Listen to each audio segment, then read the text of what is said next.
Issiqxona qurilishida qilinadigan eng katta 5 ta xato. Birinchi xato issiqxona uchun noto'g'ri joy tanlash. Masalan, quyoshga teskari qurish yoki shamol yo'nalishini hisobga olmaslik natijasida o'simliklar yaxshi o'smaydi. Harorat va havo aylanishi muammolari yuzaga keladi. Ikkinchi xato qurilishda arzon va sifatsiz materiallardan foydalanish. Arzon materiallar tezda eskiradi. Issiqxona energiya samaradorligini yo'qotadi va ko'proq xarajat keltirib chiqaradi.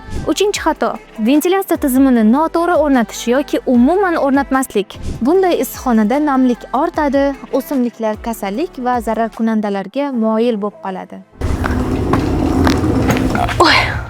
To'rtinchi xato sug'orish tizimini noto'g'ri tanlash.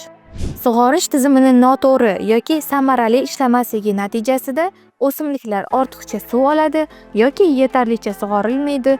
Bu esa o'sishning sekinlashishiga olib keladi. Beshinchi xato energiya samaradorligini e'tiborsiz qoldirish. Energiya tejash texnologiyalarini ishlatmaslik oqibatida yuqori energiya xarajatlari va iqlimni boshqarishda qiyinchiliklar yuzaga keladi. Bularni oldini olish uchun ishlarni rejalashtirish va sifatga e'tibor qaratish lozim. Issiqxonalar haqida shunaqa qiziqarli ma'lumotlar olish uchun bizni sahifamizga obuna bo'ling va ushbu videoni issiqxonasi bor do'stingizga yuborib qo'ying.